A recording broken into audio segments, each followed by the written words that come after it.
gives you confidence in Johan Rojas's offensive upside based on what you saw in the regular season and Well, I think during the regular season, his at-bats were really good. I mean, I think he hit over 300. But it wasn't just that. It was how he worked the count, how he used the field.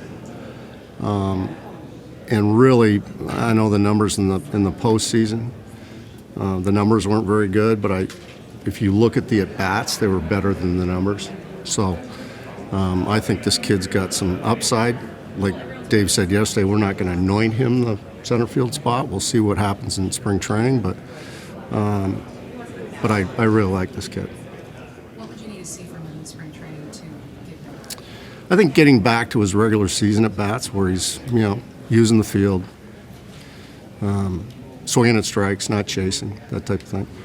If I remember right, with the Yankees, you had Gardner, who was young and played a lot in center field on a good team that went to the World Series. Do you see any kind of comparisons in terms of what Johan's going through as a young hitter in a good lineup on a good team? I think so. I think when Gardy first came up, we moved Johnny Damon to left field.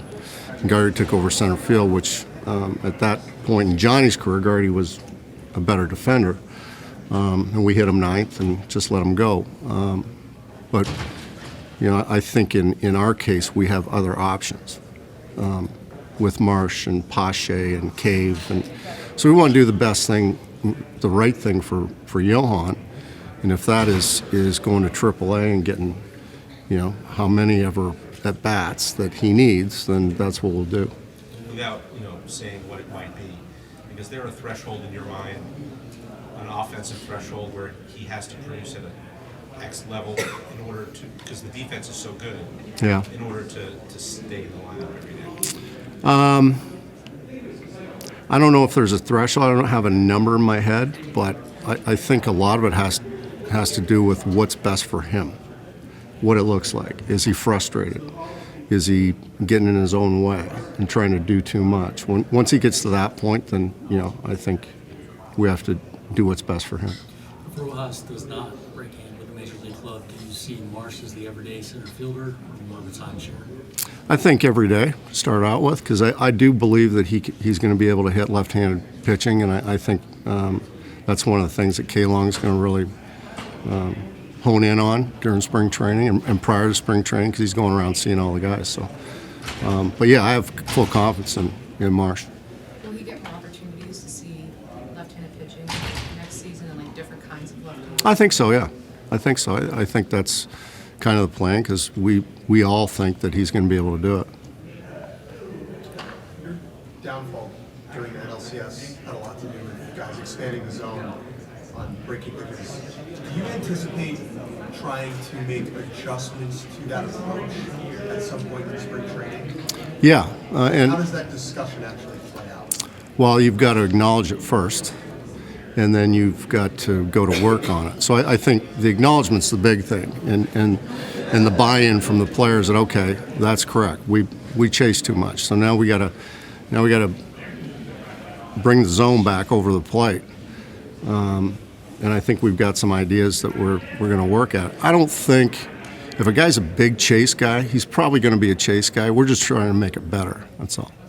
It's making a problem not as destructive. Yeah. Yeah. Was Rojas playing winter ball? No. He's in the weight room. He's doing his hitting progression, and he's still throwing and running, and but he's doing a lot of weight room stuff to get stronger and grow. What was the thought process behind that for a guy like Johan, who in theory needs at bats against higher level pitching?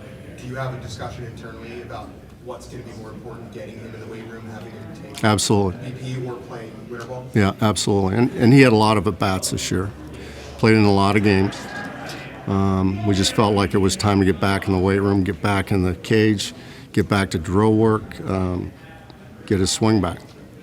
What's he working on specifically on the offensive side? Is he doing anything?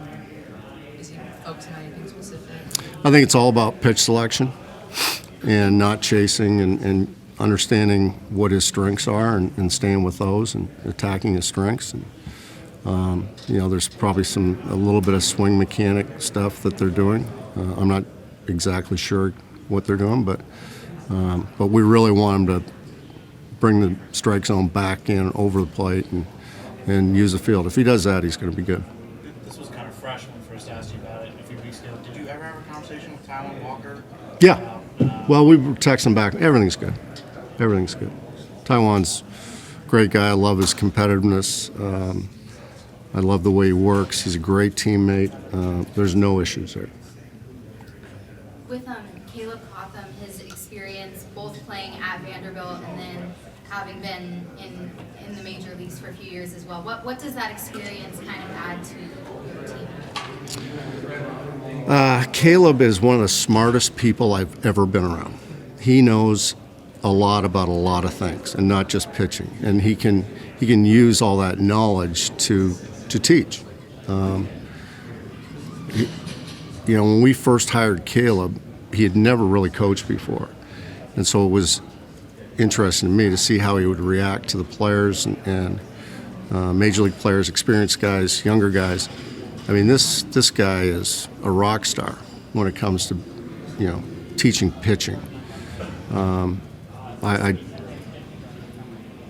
lean on him every day, and he's more times than not, almost all the time, he's going to give me the right answer. How much discussion has there been about Soto, Gregory Soto, in terms of making him a better weapon for you lately? I feel like he was not that guy in the second half. Yeah, I think it's about consistency with him, because when he throws the ball over the plate, he gets outs. And whether that's delivery, mindset, whatever it is, that's what we're going to go try to attack in spring training, just to get him to be able to power the ball through the zone and just let it happen. Try not to be too fine, because the stuff's going to eat hitters up if he throws strikes. Seems like pitching right now is a lot of maximizing every pitch, right? Your bullpen moves and shorter starts on that. But how much, when you're in your role, how much do you still value just innings? Just a guy like. Oh, it's huge. Best inning there would be like. It's huge, and especially during the regular season. Postseason, you got off days, so you can use more pitchers during a game, because you know that in 2 days they're going to be off. But during the regular season, it's a marathon, so you need length, and I think that's why the Aaron Nola signing is so big, because you can almost mark down 6 innings every time he walks out there, and that's what I love about him. Last year, the gap between you guys and the Braves in the regular season was 14 games, obviously. The talent, or the overall value gap, was probably a little bit lower. What do you think you folks need to do to close that 14-game gap this year? Get out of the gate, out of spring training, and I think we're going to have I'm going to have a Zoom here in the next week or two with the coaching staff, and just try to work through some ideas on how to do that. Last year, Hoskins gets hurt at the end of spring, don't have Harper. The 3 guys that went to the WBC are position players. They got off to a little bit of a rough start, so that's part of it. But I think that we still have to do our due diligence to look at spring training and see if there's some areas there that we can improve on, so that we come out of spring training just run it. What have you learned about when to go off script with an in-game decision, when to go away from what a large sample of information might say about it? Third time through the order or something like that. Yeah, I think a lot of that has to do with gut, and a lot. There's times when you're not going to be right. You go with your gut and it doesn't work out, and that's baseball. But I think it's mostly just how I feel, and maybe how Caleb feels, or how Mike Calitri feels, to where if the plan is to go twice through the lineup with a starter. If it looks like the starter is just lights out that day, and the hitters don't have a feel for it, then you stay with them. So I think it's a game by game decision and a situational decision. Do you expect to have a different look at the top of the lineup? I don't know yet. You know, I'm in my mind, I'm bouncing around a lot of things, and you know, with the one thing that you can't argue is that when Schwarber's at the top of the lineup, we've won a lot of games. So, you know, I don't know how to. I don't know how to really get away from that, but I am thinking through a lot of different things. Why would you be comfortable again going into the season, or at least spending most of the season without a set guy in the ninth inning? Say it again. Why would you be comfortable, given the personnel you have, going through a season without having a set guy, a set closer in the ninth inning? Yeah. I think because of the fact we've won a lot of games doing it the way we're doing it, and I'm comfortable with the way we do it. If we had a set guy, that'd be great, but I'm comfortable with what we do. Would you like to see an addition there to the bullpen? I think we have some people in-house that can do a lot of good work. You know, you got Bellotti and Brogdon that didn't really pitch much last year for us, but they really pitched well for us the year before. So there's a lot of good arms down in our minor leagues that didn't finish the season with us last year. Dave told us that it never really was, that you guys didn't want Bryce to play a little bit of first and a little bit of the outfield. It was one or the other. Was that kicked around much, the idea that he could play both positions, and kind of why did you come to the decision that you wanted it to be one? I think it's just cleaner, and I think it helps him to be a better first baseman. And not that he's a bad first baseman. I was really surprised and really happy with the way he played. But I think he's got a chance to be really, really good, and he just needs to get consistent reps.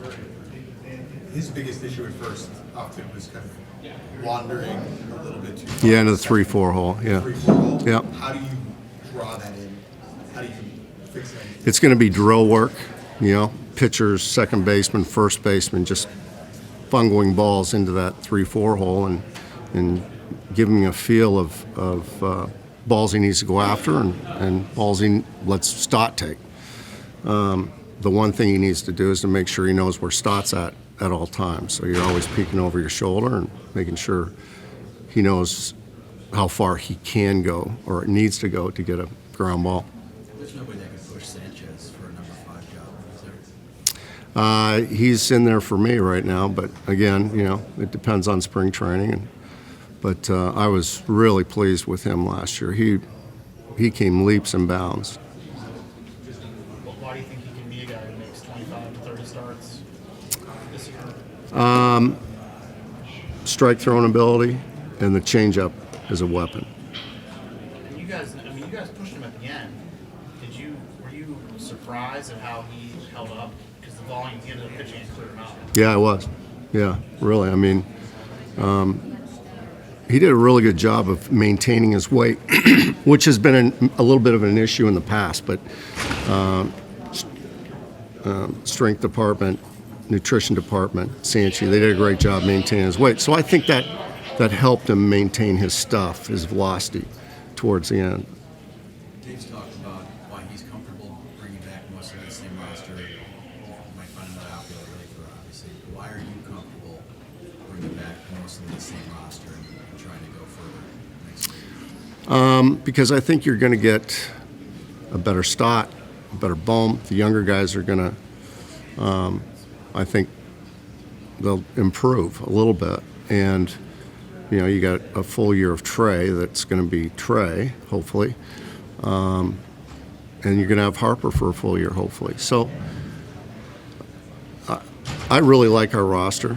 I felt like we had a great chance at winning a World Series, and it really hurts me that we didn't. It hurts me more than it did the year before when we did get to the World Series and didn't win it, because I just thought we were good. We were good enough. So I love our roster. I love the makeup of our club, the talent of our club. You know, I think we're right there. When you said yesterday you kind of been rewatched, have you literally been rewatching NLCS games? Yeah, there'd be not just that series, but other series too. You know, a situation will pop into my head. I'll go, okay, I got to look at that. and just rehash it a little bit. Is that just like thinking through certain decisions and what Sure. you've done differently? Sure. Did you watch the World Series? Not a pitch. Do you know who won? This is the World Series. Yeah, I do. Okay. I read it somewhere. Do you usually watch it? Like yours, maybe not. Yeah, probably not every pitch of every game, but You typically watch. yeah. Because this was too painful. Yeah, it was. I was. I'm still upset about it, to tell you the truth.